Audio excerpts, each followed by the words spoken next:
Bonjour à toutes et à tous et bienvenue dans la tour de commandement, l'endroit où on adore parler du commandeur, ici Thibaut. Et aujourd'hui, on continue notre exploration des friches d'Eldraine. Oui, je sais, on est à la bourre, le planning n'est pas respecté, mais on est en train de rattraper tout ce petit retard, comme vous pouvez le voir actuellement. Et aujourd'hui, on va s'attaquer du coup au deck commandeur de l'extension. On va commencer avec le deck qui est fortement violent et pourtant qui s'appelle Valeur et Vertu, voilà, ça aurait été... Violence et vandalisme, ça aurait été pareil. Non, je déconne. Mais voilà, aujourd'hui c'est le premier deck que nous allons aborder pour les friches d'Eldraine, mais avant ça, vous le savez, elle arrive, elle est là, elle est aussi importante que d'habitude, c'est la phase de pub. Et voici venir la phase de pub durant laquelle nous allons vous le rappeler d'aller nous suivre sur les différents réseaux sociaux, sur Facebook, sur Twitter et sur Instagram, pour avoir toutes les news, toutes les infos de la tour de commandement, savoir quand est-ce que les vidéos sortent, mais également savoir quand est-ce que nous réalisons les différents lives sur Twitch. Et si jamais vous ne pouvez pas assister au live, vous avez les archives de la tour de commandement pour voir les replays de ces live Twitch. Nous en profitons également pour remercier les tipeurs de la tour de commandement. Sans eux, rien ne serait possible, car ils nous soutiennent financièrement chaque mois ou ponctuellement et nous permettent de continuer à investir dans les différents projets de la tour. Donc un grand merci à eux, et si jamais vous souhaitez les rejoindre, c'est dans la description de la vidéo. Bien, donc, aujourd'hui on va parler du tout premier deck des friches d'Eldraine, il n'y en a que deux, donc bon, ça va aller, hein, voilà, vous n'allez pas être débordés. On va parler du deck Valeur et Vertu, un deck blanc-vert axé autour des auras, des enchantements, donc du coup, mais c'est assez intéressant parce que, du coup, c'est vrai que c'est une stratégie qu'on a vu jouer à quelques occasions, mais plus...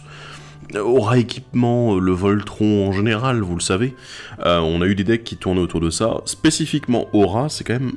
assez particulier. On a eu des decks enchantements qui ont existé auparavant, et surtout ici, on n'est pas sur un tricolore comme on a eu l'habitude de le voir, surtout en blanc, bleu, vert, classique, à la fois pour équipement aura, notamment je pense au deck Galéa de Donjons et Dragons, qui est déjà sorti il y a quelques années, mais voilà, qui était blanc, bleu, vert également, mais qui joue autour des deux types de permanents. Et également, je pense un petit peu plus loin, à Estrid qui jouait beaucoup autour des auras, et qui était justement ce côté un petit peu, ah bah tiens, je vais fonctionner autour. Mais le fonctionnement est assez différent ici, on est sur un bicolore, ce qui fait déjà que c'est un petit peu plus stable, et ce sera probablement un petit peu plus facile à améliorer si vous le souhaitez. Ça évite de devoir commencer à s'attarder sur une mana base qui est un petit peu bancale, mais voilà. Et comme d'habitude, on va aborder les commandants du deck, donc que ce soit les nouveaux commandants puis les commandants réédités dans le deck, qui puissent être légaux ou pas à la tête du deck. Nous allons après aborder les autres nouvelles cartes du deck, puis ensuite les rééditions. Je ne parlerai pas des cartes qui sont dans le deck et qui sont issues de l'édition des friches d'Eldraine, parce que si elles sont sympas, je vous en ai déjà parlé dans une précédente vidéo, donc du coup, voilà, vous n'aurez pas grand chose de plus à apprendre ici, et si vous les trouvez pas sympas, voilà, vous pouvez tout simplement les zapper, les retirer, selon votre souhait, voilà. Et j'aborderai bien sûr un petit peu à la fin comment est-ce qu'on peut améliorer le deck, sans forcément donner des cartes précises, mais je préfère donner des directions ou des éléments un petit peu libres pour que vous ayez des idées un petit peu à droite à gauche sur comment équilibrer et renforcer le deck si vous le souhaitez. Donc voilà, ça peut être sympa tout ça.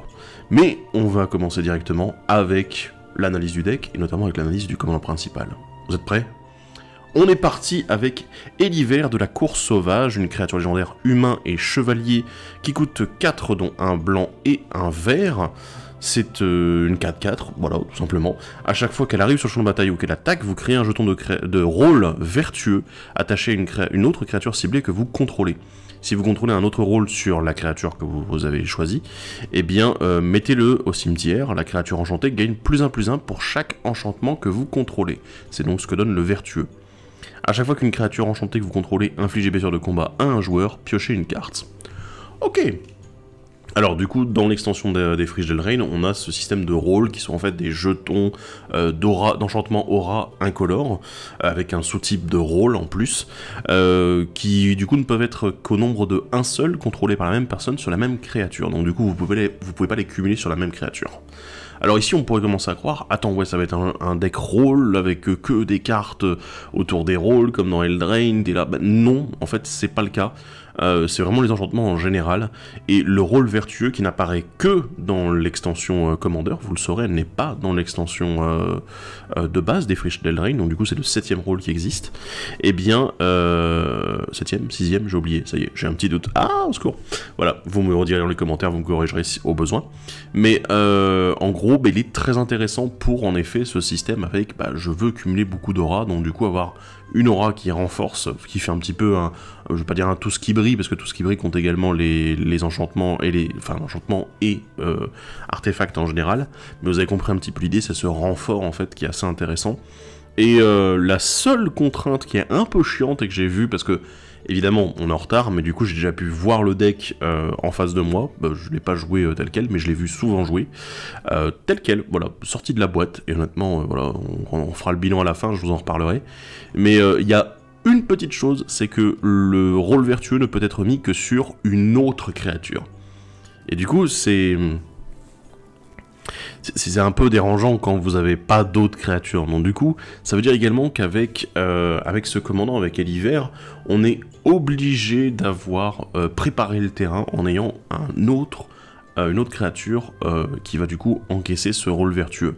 Ce qui fait que on se retrouve dans la situation que moi j'apprécie toujours, et ce deck du coup le met très bien en place dès le début avec ce commandant, c'est que jouer Voltron, c'est-à-dire le Voltron c'est le fait d'accumuler beaucoup de boosts en aura, en équipement, éventuellement des boosts temporaires sur une créature pour bourrer comme un gros sac, et ben le Voltron, déjà c'est pas forcément votre commandant de base, ça peut être, le commandant peut être un support au Voltron, mais surtout il ne faut pas calculer qu'une seule créature qui peut être votre Voltron, mais d'autres personnes, d'autres créatures en fait qui peuvent prendre le rôle parce que par exemple elles ont du piétinement ou du vol, ou simplement qu'elles peuvent pas être bloquées tout court, ou qu'elles ont déjà un bon boost en fonction des auras et des équipements disponibles sur le champ de bataille. Voilà, c'est ce genre de choses en fait qui fait un bon Voltron, mais surtout le deck en lui-même, il faut qu'il en inclue plusieurs. Et en fait, Eliver donne déjà cette direction avec sa capacité. C'est pas forcément moi le Voltron, parce que justement je donne un bon boost avec le vertueux à quelqu'un d'autre, mais surtout derrière,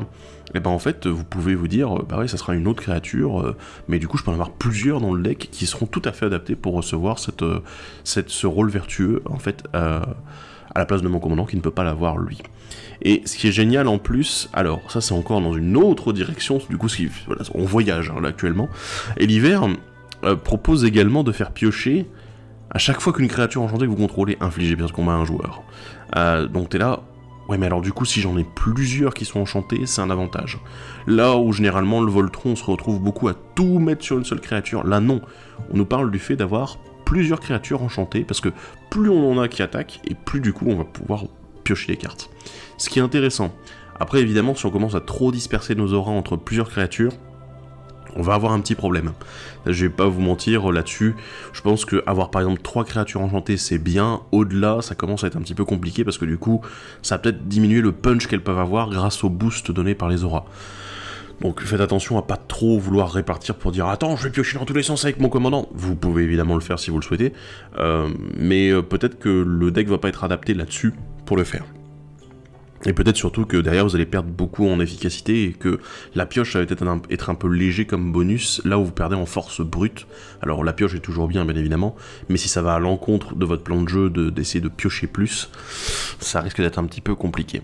Mais voilà, c'est un commandant qui est assez intéressant parce que je le sens pas extrêmement craqué, je le sens bien équilibré en fait parce que la mécanique qui est mise en avant, elle est bien proposée, elle est mise en avant de manière assez efficace, sans commencer à dire « Attends, ouais, mais je vais tout mettre sur Eliver, voilà, bam, je vais piocher comme un gros sac, non. » Et comme il y a ce côté un petit peu, on essaie de répartir quelques enchantements sur les autres créatures, pourquoi pas, ça peut être intéressant là-dessus, pour piocher un petit peu, regagner du gaz, donc ça peut être vraiment sympa. Et je pense que c'est un commandant, en fait, qui, mine de rien, peu importe le moment où il arrive dans la partie, à partir du moment où vous avez une autre créature en jeu, du coup, vous l'avez compris, et ben en fait, il sera efficace, parce que déjà il donne une aura qui est très efficace en fonction de votre setup autour, et surtout qui va, le boost va augmenter, hein. Si vous avez d'autres enchantements qui arrivent ensuite, bah hop, ça va augmenter d'un seul coup le boost avec le vertueux, donc ça c'est génial, et surtout si vous arrivez plutôt en fin de partie, et ben le fait de pouvoir piocher éventuellement avec une créature simplement enchantée, ne serait-ce que par l'enchantement vertueux, hein, le rôle, et bien ce sera déjà un petit bonus plutôt pas mal, ça vous redonnera du gaz, et ça peut être assez cool, là où c'est vrai que bah, les decks enchantement, les decks Voltron en général, bah, quand ils ont, enfin surtout les decks aura, quand ils perdent du coup leurs auras et leurs créatures, ils ont tendance à peut-être ramer un peu du cul, hein, on va le dire, parce qu'ils ont plus assez de ressources, parce qu'il faut qu'ils en récupèrent, etc. Mais on va en parler un petit peu à la fin, le bilan du deck, et vous allez comprendre pourquoi est-ce que celui-ci, il change un peu ça, voilà. Le commandant secondaire du deck, c'est Gilwain, on va l'appeler Gilwain, directeur d'audition, une créature légendaire humain et barde qui coûte 3 dont un vert et un blanc, c'est une 2-3, et à chaque fois que lui ou qu'une autre créature non jeton arrive sur le champ de bataille sous votre contrôle, choisissez l'un. Créez un jeton de rôle royal attaché à cette créature, créez un jeton de rôle ensorceleur attaché à cette créature, ou créez un jeton de rôle monstre attaché à cette créature. Alors le royal, il me semble que c'est +1/+1, parade 1, ensorceleur c'est +1/+1, et quand elle attaque, regard 1, et le monstre c'est +1/+1, piétinement. Voilà, donc bon, 3 rôles qui sont très intéressants, et du coup qui synergisent bien avec Eliver, encore une fois, parce que du coup, une créature arrive en jeu, elle va gagner directement son petit boost, ce qui fait qu'en fait, Gilwain, avec la dernière capacité d'Eliver, c'est super efficace. Parce que derrière, vous dites, ah bah attends, je fais un jeton, je mets une créature, elle a directement son enchantement, donc du coup, quand elle va toucher un adversaire, je vais piocher. C'est bien, c'est super, c'est exactement ce qu'on veut. Ah bah t'es là, bah oui. Donc Gilwain et Eliver fonctionnent très bien ensemble, je déconseillerais de les déconnecter, à moins que vous vouliez jouer Gilwain seul en commandant, mais Eliver apporte quand même un bon bonus, donc honnêtement, voilà quoi, enfin, moi je garderai les deux ensemble, ils sont très sympas. Gilwain seul, bah en fait il est très intéressant, parce que déjà, le rôle royal est très sympa pour les créatures qui sont importantes pour votre deck. Vous dites, bah la parade 1, c'est pas non plus gigantesque, mais c'est un surcoût quand même à prendre en compte, et que les adversaires, bah des fois ils vont être un petit peu coincés, ils vont se dire, merde, qu'est-ce qu'on fait? Bah oui, en effet, parade 1, ça va être le petit truc, la petite surtaxe, le petit surcoût à payer qui va parfois les emmerder. Et potentiellement les ralentir aussi, donc ça c'est pas mal non plus. Le fait qu'on ait l'ensorceleur, donc du coup si vous êtes en nécessité d'avoir, enfin vous avez plus beaucoup de cartes en main, vous avez besoin que vos cartes soient efficaces quand vous les piochez, que ce soit des bonnes cartes, le regard va être super intéressant. Et le rôle monstre, en fait, en soi, bah, si vous avez déjà des grosses bêtes ou des créatures qui ont justement été boostées déjà avec votre Voltron, bah, le simple rôle monstre, il est là, bah ouais, le +1/+1 piétinement, ça va être génial en fait pour mettre en place tout ça et dire, bah votre créature, là c'est le futur Voltron parce qu'il a déjà le piétinement grâce au rôle. Et ce qui est super cool en fait, c'est que Gilwain déjà, alors lui-même gagne un rôle quand il arrive en jeu, ce qui fait que du coup vous n'avez pas une 2-3 pour 3, mais vous avez techniquement déjà une 3-4 pour 3, avec une des capacités que j'ai évoquées, bien évidemment. Mais de l'autre côté, vous avez aussi ce petit truc, bah, il arrive très vite en jeu. Ce qui fait que vos créatures Voltron, vous allez avoir envie de jouer pour 4-5 mana éventuellement, bah en fait, c'est bon dans la curve, quoi. Est-ce qu'on aurait pu espérer qu'ils soient un petit peu moins chers? Peut-être, en effet, ça aurait peut-être été mieux, parce que bon, il y a des créatures à 3 qui sont très efficaces pour le Voltron dans ces couleurs-là, mais il n'y avait pas forcément besoin. Gilwain, il est très bien en fait, il a un bon équilibre, il apporte un truc simple, mais efficace en fait pour les jeux qui veulent jouer autour des créatures enchantées, et du coup, bah avec Eliver ça fonctionne très bien, dans le deck ça fonctionne très bien, c'est génial quoi, donc voilà, waouh, il est très bien ce Gilwain. Passons maintenant au commandant réédité du deck. Il y en a un qui peut pas être à la tête du deck, c'est Danita Capachène, Parangon. Bah écoutez, pourquoi est-ce qu'elle est là? Bah simplement parce qu'elle permet de réduire le coût des sorts d'aura.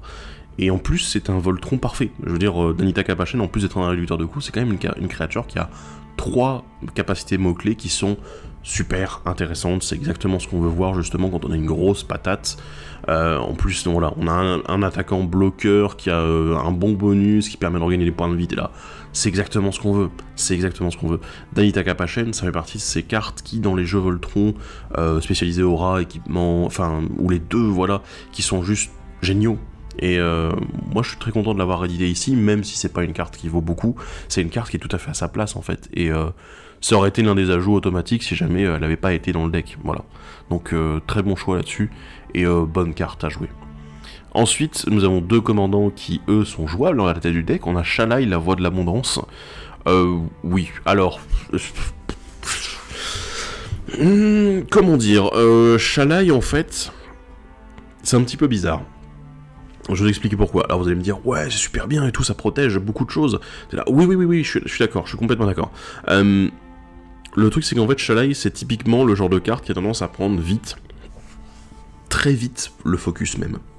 Le focus parce que quand vous avez une carte sur le champ de bataille qui permet de protéger tout le reste de votre champ de bataille, souvent c'est celle-là que les adversaires vont être obligés de gérer, quoi. Mais, ils vont dire bah ouais, on va la péter, comme ça on pourra péter autre chose à côté ensuite, pas de souci. Le souci c'est que Shalai en fait dans le deck, c'est aussi un très bon Voltron, parce que vous allez avoir envie de mettre des auras dessus, elle a le vol, c'est génial, elle a de l'évasion, c'est cool. Sauf que du coup, en faisant ça, vous le donnez encore plus une cible sur la tête, en disant, alors attends, c'est elle qui protège, mais c'est aussi elle qui attaque. T'es là, non. Les adversaires, ils vont réagir assez vite. Donc, elle est bien, bien évidemment, je vais pas vous dire que Shalai est une mauvaise carte, je vous dirais juste de faire attention à comment vous l'utilisez dans le deck, parce que voilà, j'ai vu quelqu'un faire un petit peu le kéké avec, hein, n'est-ce pas, en mettant aura sur aura, et puis bah, le moment où Shalai est morte, bah, c'était l'hécatombe. Littéralement, il n'y avait plus rien. Le board était annihilé, mais évidemment, tout le monde essayait de trouver une réponse pour Shalai. Pourquoi? Bah, parce qu'elle est forte et qu'elle protège tout le reste, donc t'es là, bah... Oui, si tu mets les auras en plus dessus, tu risques de les perdre. Voilà. Mais c'est un très bon commandant en général. Je le jouerai pas spécifiquement pour aura ou Voltron ou équipement, bien sûr. Mais là, dans le deck, elle apporte une plus-value intéressante et une bonne protection, bien sûr. De l'autre côté, nous avons Miss Combo, je devrais l'appeler, Siona, capitaine du Phileas, du coup qui a en effet un système de combo qui est plutôt sympathique. Après derrière, ce qui est intéressant, c'est le fait qu'elle apporte une plus-value en reprenant des auras, qu'elle permet de faire des jetons supplémentaires, ça c'est cool. Du coup, ce qui est très drôle, c'est qu'en fait, je reviens vite fait sur Gilwain, le commandant secondaire du deck, mais il est noté que ce sont uniquement quand des créatures non jetons qui arrivent en jeu que vous créez une aura directement dessus. Je pense que ça a été mis non jeton à cause de Siona, parce que sinon il y aurait eu combo infini. Littéralement, bah, le soldat arrive en jeu, comme il arrive en jeu, vous lui mettez une aura, comme il y a une aura qui est mise en jeu, eh ben, du coup, vous faites un soldat et on est parti. Et là, ouais. Il y a une combo qui existe évidemment, elle n'est pas présente dans le deck, voilà, je vous annonce tout de suite, non, ça aurait été un petit peu con. Mais du coup, c'est un commandant qui est assez intéressant là-dessus. Est-ce que je le mettrai à la tête du deck ? Ça peut être intéressant, honnêtement, à la place des commandants principaux, bien sûr. Mais dans le deck, elle est déjà une très bonne ressource de soutien pour toute la stratégie du deck. Donc ouais, pas mal du tout. Et ce sont tous les commandants. Du coup, on va passer évidemment aux nouvelles cartes du deck. Et là, il va y avoir 2-3 petites choses à dire, notamment en commençant avec beaucoup de bovidés. Voilà. On va commencer avec le bétail libéré, une créature chat, oiseau et bovidé, qui coûte 6 dont 1 blanc, c'est une 4-6, et quand il meurt, vous créez un jeton de créature 1-1 blanche chat avec le lien de vie, un jeton de créature 1-1 blanche oiseau avec le vol, et un jeton de créature 2-4 blanche bovidé. Pour chacun de ces jetons, vous pouvez mettre sur le champ de bataille une carte d'aura depuis votre main et ou votre cimetière qui lui est attachée. Alors là, on retrouve ce côté encore une fois très... ah bah tiens, on va disperser les auras entre plusieurs créatures, ce qui fonctionne bien avec le commandant. Mais bien sûr, ici, on est quand même sur une créature qui coûte 6 mana, oh là là, la vache, et qui doit faire son effet quand elle meurt. Et nous ne sommes pas dans un deck sacrifice.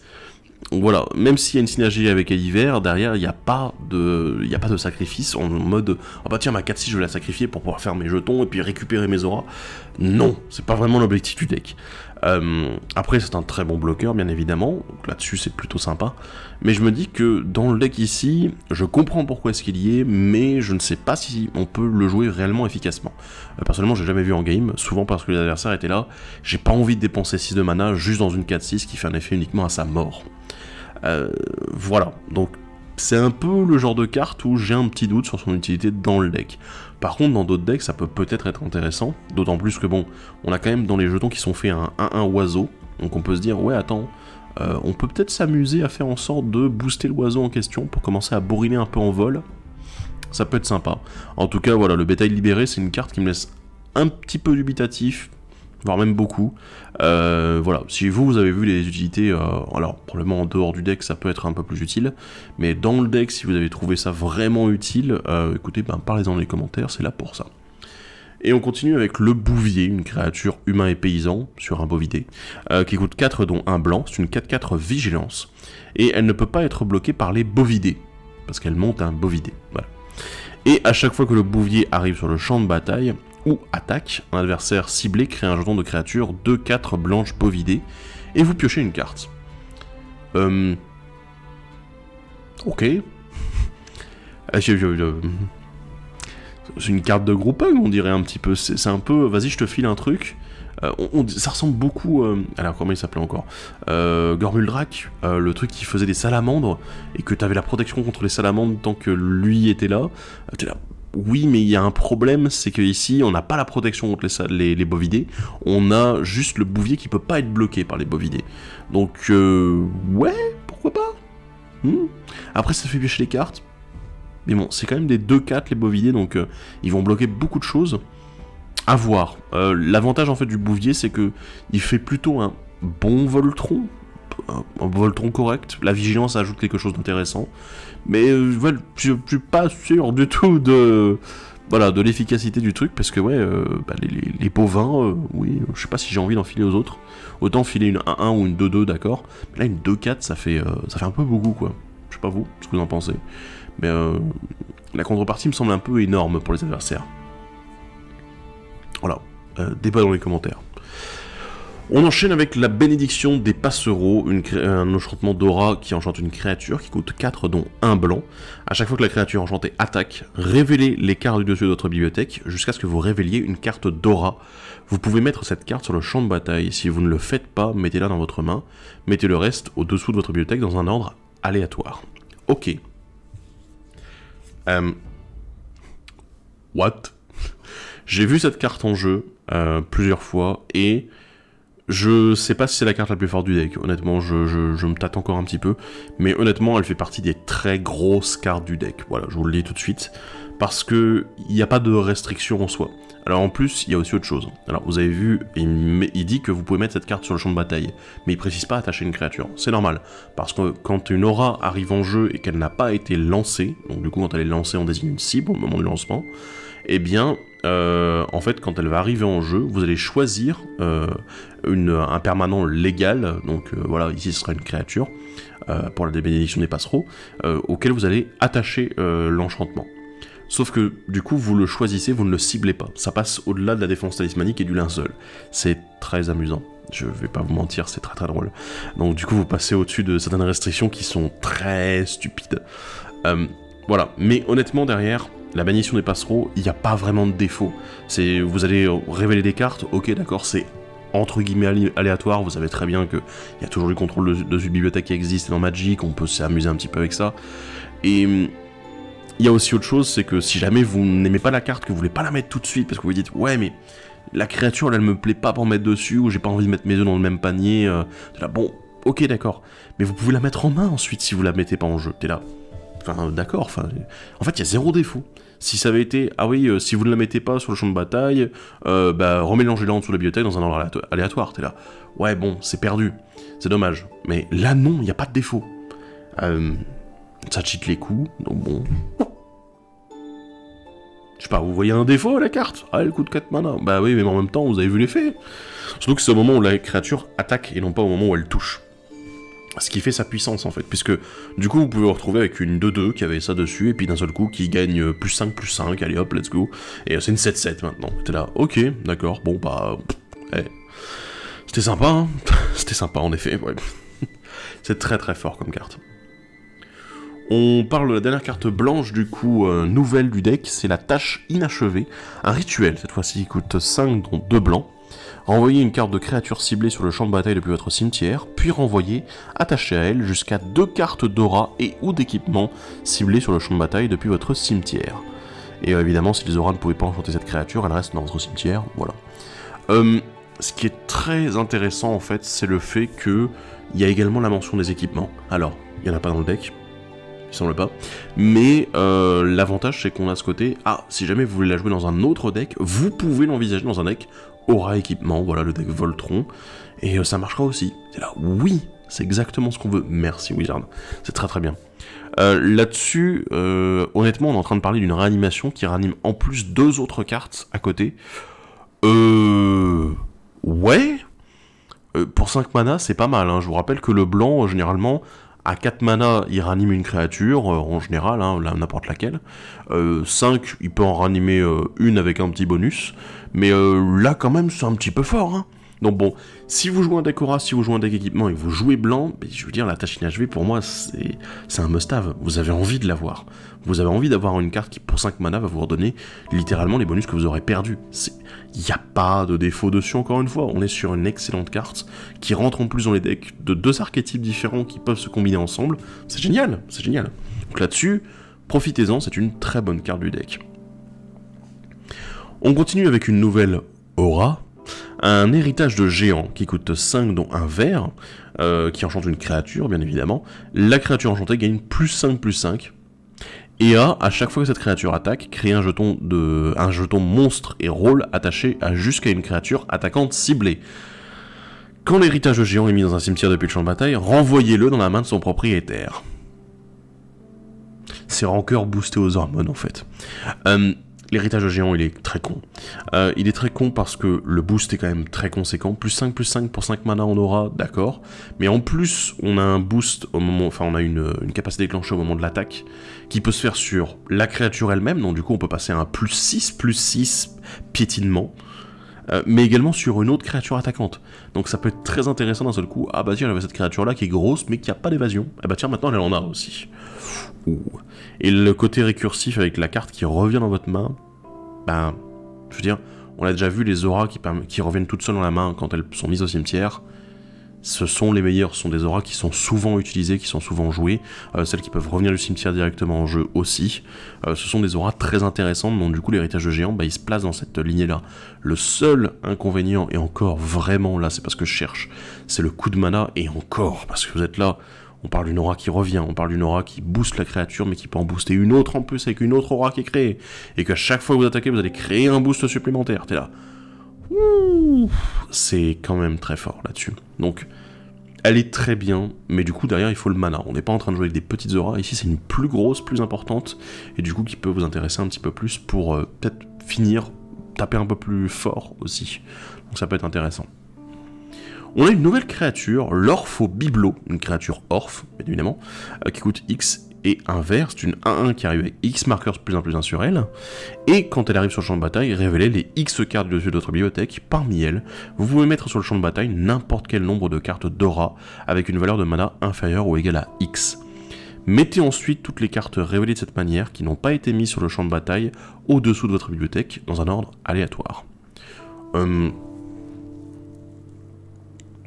Waouh. Alors, waouh, et en même temps, je suis pas forcément très fan. Parce que bon, dans un deck aura, on va quand même pas en jouer non plus une tonne. Vous n'allez pas avoir 40, 50 auras dans le deck. On a besoin des créatures qui vont avec, en fait. On a besoin des permanents auxquels ils peuvent s'attacher.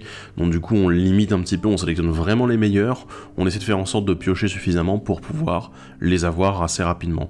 Ici, l'Orpho-Biblo, le problème, c'est que, comme c'est toujours les X cartes dessus de la bibliothèque, je me dis que vous allez avoir envie de le jouer, en fait, surtout en fin de partie, pas tellement au début, parce qu'en début, ce sera pas très efficace. Donc, ça a beau être X et un vert, pour moi, c'est une carte de fin de game, histoire de pouvoir récupérer des auras supplémentaires. Et bon, bah, c'est plutôt pas mal, parce que c'est n'importe quel nombre d'auras. Donc bon, c'est pas mal, voilà, c'est pas mal du tout. Mais plutôt pour la fin de partie, donc attention à pas la jouer trop vite. Personnellement, je l'ai vu assez peu jouer, pour le coup. Mais ça peut être très efficace là-dessus, si jamais vous... voilà, vous êtes en fin de partie, vous avez besoin de remettre encore un peu de gaz pour finir la game. L'Orpho-Biblo peut être là pour ça, mais probablement que pour cette situation-là. On enchaîne avec une autre créature, la Faune Façonneuse de terreau, une créature satyrédoïde qui coûte 3 dont un vert. Elle est 3-3, et quand elle arrive sur le champ de bataille, vous pouvez vous défausser d'au moins une carte de terrain. Quand vous faites ainsi, renvoyez jusqu'à autant de cartes de permanents non-terrain ciblées depuis votre cimetière dans votre main. Waouh. Du coup... c'est très particulier, parce que là on est en train de parler quand même d'une carte qui permet de défausser les terrains pour remonter des permanents. C'est pas la première chose à laquelle je pense quand on me parle d'un deck aura. Je veux dire, je me dis pas, attends, il nous faudrait un truc qui permet de remonter des permanents dans la main. Non. Mais la faune, en fait, elle fonctionne très bien avec tous les jeux, justement, qui vont avoir tendance à jouer quand même pas mal de terrain, et qui ont besoin de ces permanents. Les auras, étant donné qu'elles partent au cimetière dès que la créature meurt, c'est assez efficace, on a envie d'avoir ce genre d'effet qui permet d'en récupérer n'importe quel nombre, mais la restriction au terrain fait que je pense que c'est plutôt d'autres decks qui jouent beaucoup autour des terrains qui vont au cimetière, coucou Gitrog, qui vont du coup se permettre de récupérer ça. Et du coup ça fait quelque chose d'assez bizarre, on a l'impression que la carte n'est pas designée pour le deck spécifiquement, mais pour d'autres decks en tête. Et enfin, on finit ces nouvelles cartes avec le Paladin de Bois Massif, une créature artefact chevalier qui coûte 2 dont 1 vert. C'est une 1-1, et tant qu'elle est enchantée par exactement une aura, elle a une force et une endurance de base de 3-3. Tant qu'elle est enchantée par 2 auras, il a une force et une endurance de base de 5-5 et la vigilance, et tant qu'elle est enchantée par 3 auras, au moins 3 auras, il a une force et une endurance de base de 10-10, la vigilance et le piétinement. Ce qui est assez facile en fait en vrai, hein. Honnêtement le paladin de bois massif, quand on regarde, une aura, bon, c'est assez facile, hein. On a vu déjà que le commandant permettait d'en avoir une dès qu'il arrivait en jeu. Plutôt sympa. Donc du coup on a directement une 3-3 qui avec le rôle vertueux, sans autre enchantement, serait en fait une 4-4. Plutôt sympa. La vigilance en plus, la seconde aura, elle sera pas forcément très compliquée à avoir. On a beaucoup d'auras dans le deck. J'aurai même pas le temps de toutes les aborder, hein, je vous préviens. Et la troisième aura sera peut-être le plus compliqué, mais c'est le truc qui récompense le mieux en fait. Et quand je vous parlais tout à l'heure de créatures qui peuvent être le Voltron à la place de votre commandant, ou que vous ayez plusieurs Voltrons dans le deck, elle en fait partie. Parce que vous dites, à partir du moment où vous cumulez 3 auras dessus, vous avez le 10-10 de base, mais il y a également les bonus apportés par les auras en question.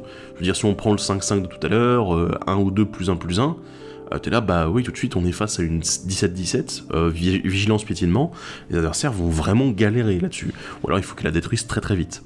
Bon, c'est un artefact en plus, donc du coup, il y a ce côté, tiens, elle peut être détruite par une destruction d'artefact.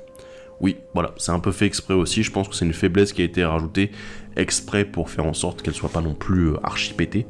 Mais en tout cas, c'est très intéressant comme design.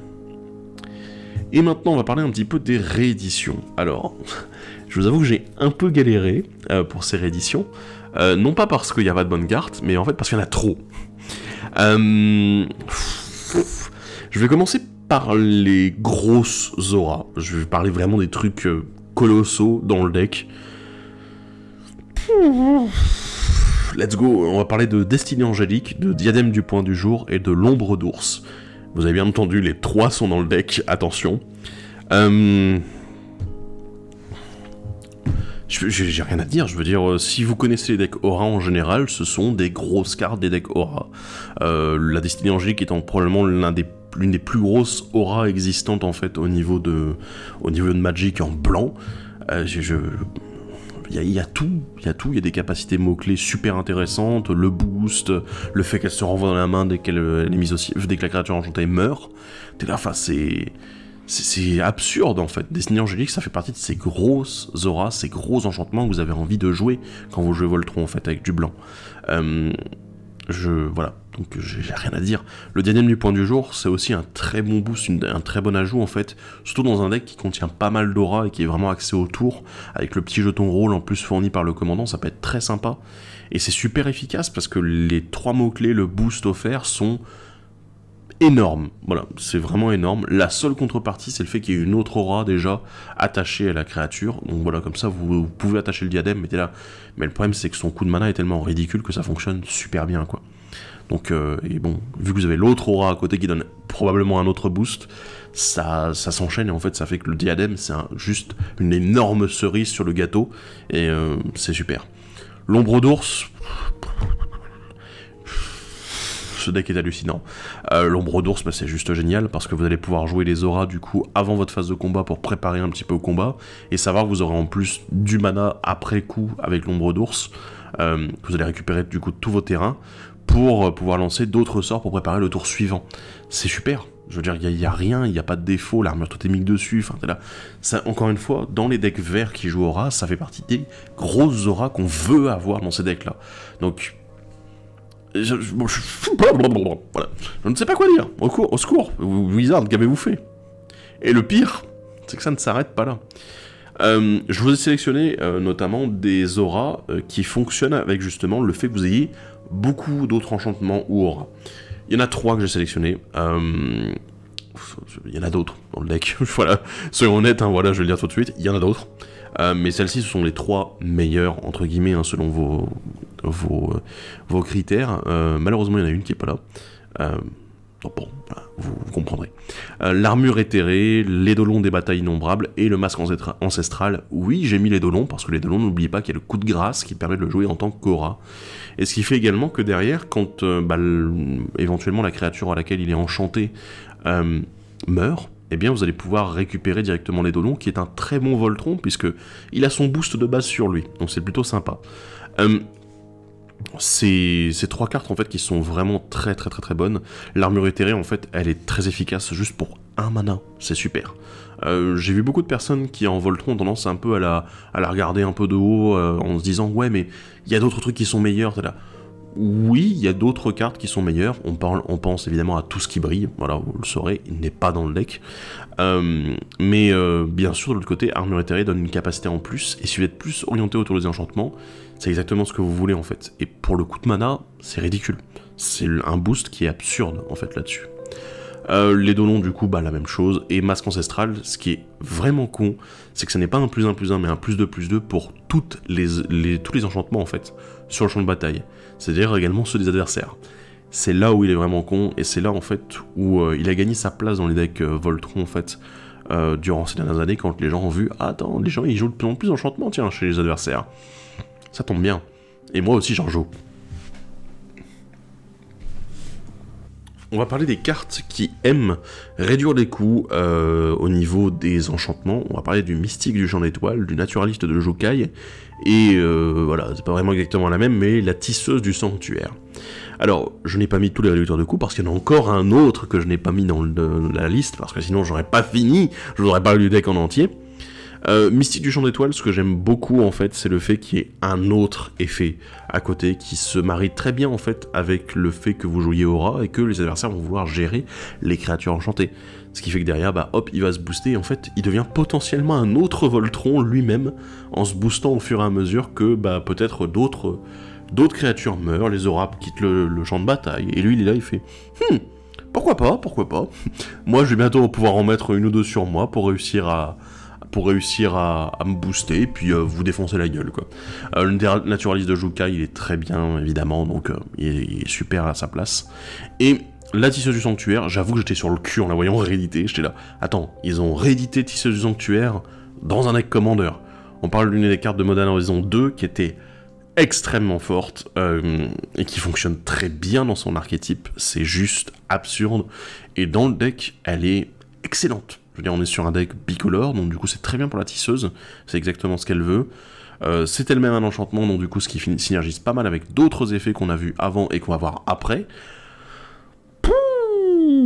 Et surtout, en fait, le mana, vous en aurez probablement trop avec elle, hein, au bout d'un moment, quand vous aurez réussi à établir votre board, mais en fait, le boost qu'elle va vous apporter dans le temps, vous allez construire vraiment votre plan de jeu et dire « Ah tiens, je vais mettre des auras par-ci, par-là », ça va être suffisamment conséquent pour vous faire gagner vraiment beaucoup de temps et prendre une avance considérable sur vos adversaires.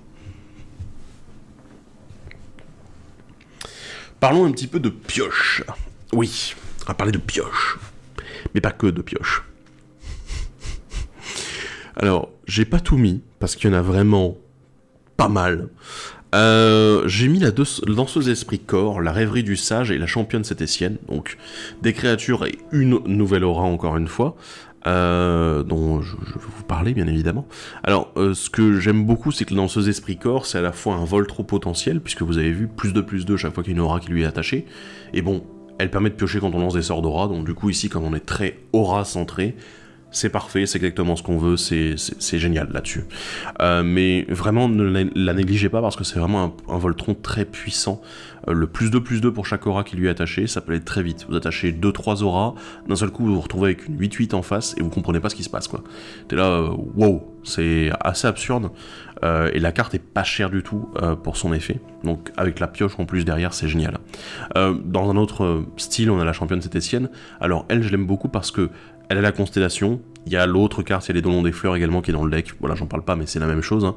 L'avantage de la championne sététienne, c'est pour ça que je parle plutôt d'elle, c'est qu'elle est un peu moins chère, et surtout qu'elle gagne un boost. Elle gagne un marqueur chaque fois que vous allez avoir un enchantement qui arrive en jeu.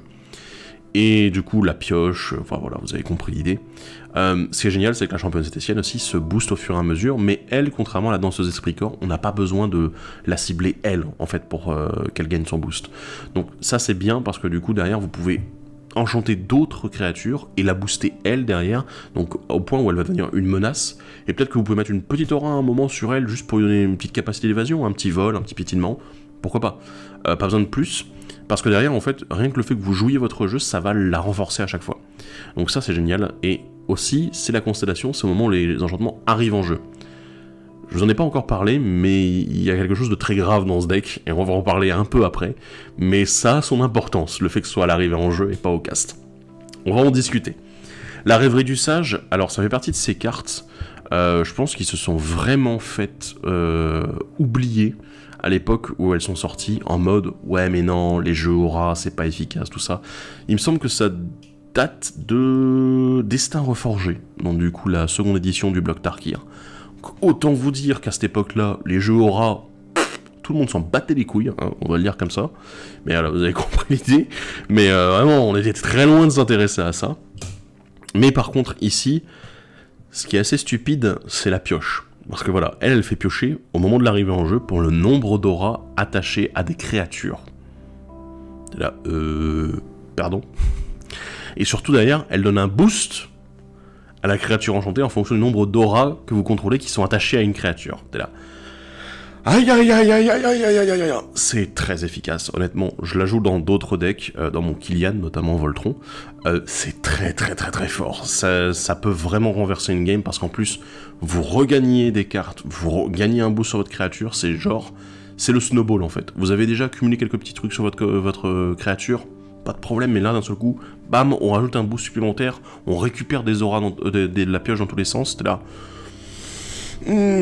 Ça peut être vraiment le clou final. Le seul truc qu'il n'y a pas dessus, c'est de l'évasion. Donc bon, ça, il faut espérer qu'une autre de vos cartes, une autre de vos auras que vous allez piocher ou que vous avez déjà mis précédemment, donne cette évasion-là, ce qui en fait une très bonne carte en fait là-dessus. Bon, on va parler maintenant de l'éléphant dans la pièce. Au secours, Wizard, qu'avez-vous fait? On va parler un petit peu de protection. Oh là là, je sais pas comment dire ça. Bon, j'ai 3 cartes à vous évoquer, c'est absurde, voilà. On va parler du manteau des anciens, de rattachement et de mystique des ombres. Je ne pensais pas voir ces cartes rééditées un jour, c'est dingue. Alors, Manteau des Anciens, ça date du coup du deck Galéa dont j'ai parlé tout à l'heure, de Donjons et Dragons. Ce qui fait que c'est une très bonne surprise parce que c'est vraiment une carte extrêmement forte en tant qu'aura. C'est de la réanimation de masse d'aura. Et je veux dire, chaque fois que je l'ai vu jouer, ça a été un game breaker. Soit la partie était terminée, soit d'un seul coup, tout l'équilibre de la table se retrouvait modifié, mais complètement, par la personne qui jouait le sort. On parle d'une aura à 5, c'est juste 5 mana. On parle pas de 9 mana pour jouer Expropriate, on parle pas de jouer Cyclonic Rift, on parle d'une aura qui va juste donner un boost colossal à tous les jeux équipements et les jeux aura. C'est absurde. Il y a rien, je veux dire, en fait c'est la version surboostée de la rêverie du sage. Au lieu de piocher, cette fois-ci on fait de la réanimation de masse. T'es là, bah oui, ok d'accord, enfin... Et ça cible à la fois aura et équipement, ce qui fait que c'est super intéressant pour les Voltrons qui jouent entre les deux stratégies, ou bien si vous êtes spécialisé dans l'une ou plutôt l'autre, pourquoi pas. C'est catastrophique. Rattachement, alors ça je m'attendais vraiment pas à l'avoir réédité, pour vous dire le prix commençait un petit peu à augmenter, hein, parce que bon, les auras ont regagné un petit peu en popularité ces dernières années, notamment grâce à Wizard qui les renforce un petit peu, qui leur redonne un petit coup de boost, hein, c'est une bonne chose. Mais alors ici, rééditer Rattachement en plus, qui est génial, vraiment, on est en train de parler, enfin c'est la meilleure carte de réanimation d'aura, c'est l'une des seules, d'accord, ok, mais c'est la meilleure qui existe. Il n'y a pas d'exception, il n'y a rien d'autre. C'est fort, c'est juste fort, voilà. Et la Mystique des Ombres, alors ça aussi, une carte à laquelle je ne m'attendais pas à une réédition, puisqu'elle avait été éditée uniquement dans l'Ascension des Eldrazi, son édition d'origine. T'es là, ok. Donc du coup, l'édition dans laquelle on avait eu les armures totémiques, mais ici... La mystique des ombres donne l'armure totémique à toutes vos auras. Et je peux vous dire que c'est vraiment très très con. Parce que pour l'avoir joué dans les decks aura, pour l'avoir vu jouer dans le deck ici en question, c'est complètement con. Voilà, c'est juste très fort, ça met tellement de bâtons dans les roues à tout le monde, et du coup on se retrouve avec ce côté un petit peu que Eliver demande, c'est le côté répartition des auras entre plusieurs créatures, parce que oui, avec Mystique des Ombres, vous avez envie d'en mettre un petit peu partout, y compris une aura sur elle juste pour la protéger et éviter qu'il lui arrive une connerie. Voilà. Mais c'est super fort, c'est juste génial.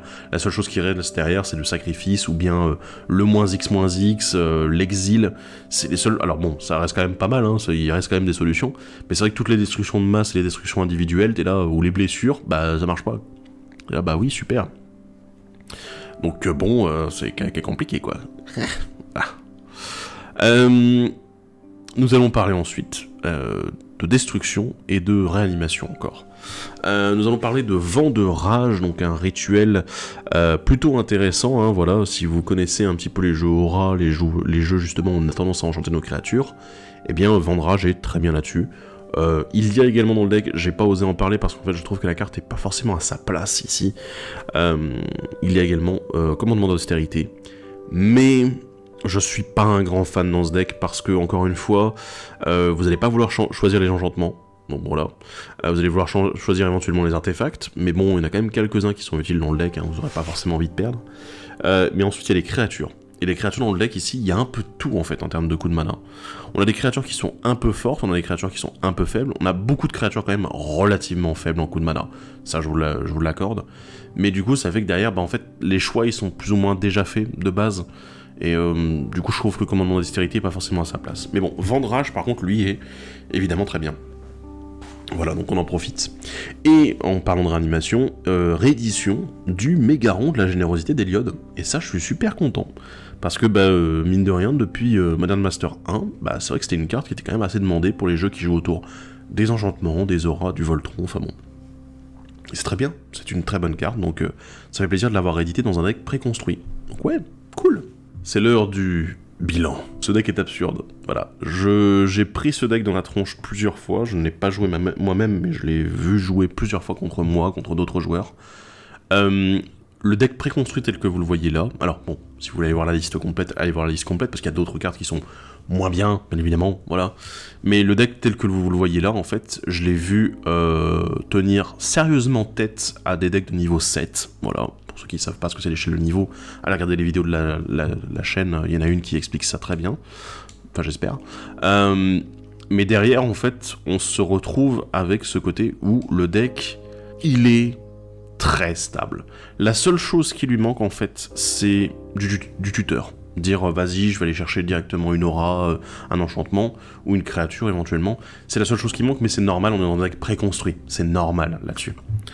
Mais le truc, c'est que le deck propose à la fois de très bonnes créatures sur lesquelles mettre du Voltron, de très bonnes auras, littéralement même certaines les meilleures qui existent pour les couleurs, hein, et la stratégie, et en plus de la réanimation, de la destruction, de la récupération, t'es là, et de la pioche, réduction de coûts, pioche.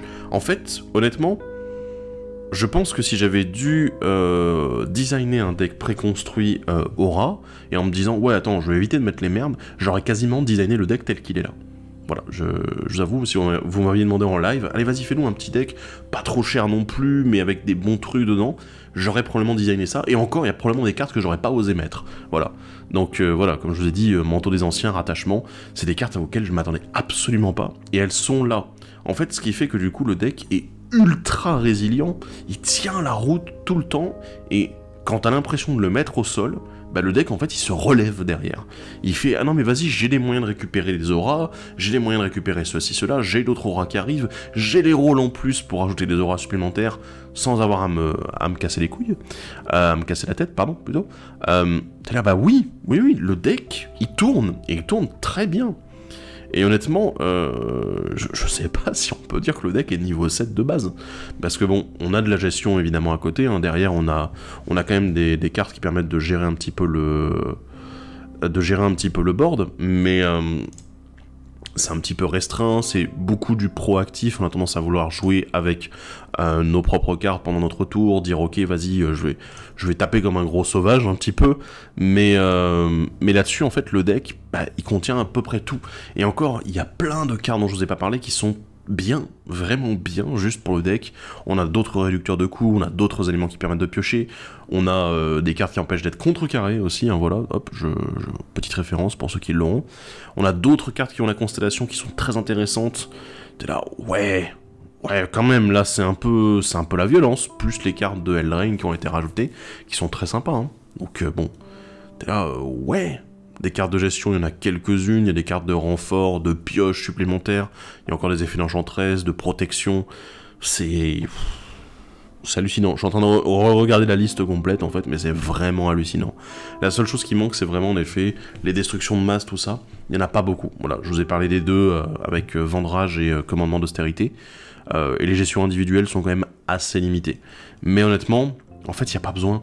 Le deck, il impose son tempo, en fait. À moins de vraiment être dans les cordes dès le début, de se faire, je sais pas, littéralement qu'on désactive son deck pour une raison X ou Y. Je sais pas, quelqu'un joue Écharpe Dora en face, par exemple. Il y a zéro raison pour laquelle le deck devrait être inquiet, parce qu'en fait, c'est lui qui impose le tempo. Le fait qu'il pioche beaucoup, c'est un énorme avantage aussi, parce que ça donne juste du gaz en permanence. Le deck pioche à droite à gauche, et là, ça n'arrête pas. C'est systématiquement, bam, on pioche, on pioche, on pioche, on pioche. Il y a des effets de pioche dont je vous ai pas parlé alors qu'ils sont très bons.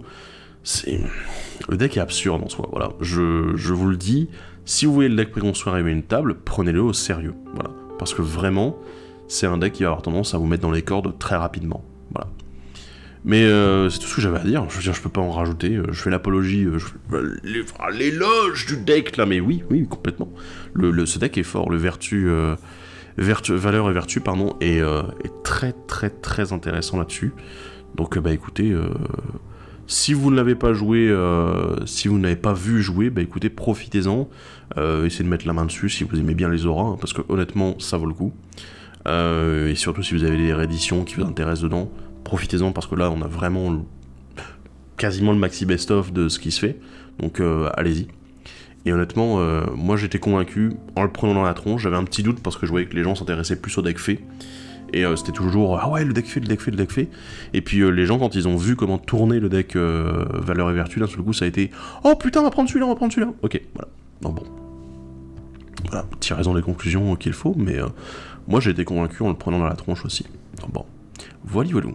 Bref, j'espère que cette vidéo vous a plu, que cette analyse a été assez complète pour vous, et que vous avez apprécié mon retour d'expérience dessus. Si je dois donner 2-3 petits conseils d'amélioration rapidement, ça va être simplement de retirer les quelques auras qui sont un petit peu moyennes, vous allez voir vite, il y en a quelques-unes qui reviennent du cimetière un peu toutes seules, qui sont un petit peu légères en fait, et vraiment essayer de vous orienter autour des auras qui permettent justement de encore faire de la récupération, éventuellement de faire de la gestion, pourquoi pas. Ça peut être assez cool là-dessus. Et de vous orienter peut-être un petit peu plus aussi, bon voilà, tout ce qui brille, tout ça, et aussi autour de la gestion du coup de masse, éventuellement, si vous pouvez gérer des créatures en masse pour, voilà, pour X, ou enfin, en essayant de trouver des trucs qui fonctionnent plutôt bien avec, hein, évidemment, éviter de détruire toutes vos créatures alors que, voilà, elles sont assez utiles, hein, voilà, donc bon, on va éviter de se tirer une balle dans le pied, et surtout d'ailleurs, n'oublie pas la gestion individuelle, gestion de n'importe quel permanent, évidemment, et peut-être 2-3 sorts de protection globaux, voilà, parce que bon, ça manque peut-être un petit peu, voilà, le deck peut se relever facilement, mais c'est bien aussi de pouvoir le protéger pour littéralement épuiser les ressources adverses avant tout, donc voilà, honnêtement, voilà tout ce que j'ai à vous dire, mais c'est assez fat déjà comme deck, et je pense que vous aurez déjà 2-3 idées d'amélioration potentielles. Voilà. Bref, on se dit à la prochaine, et salut à tous, bye bye.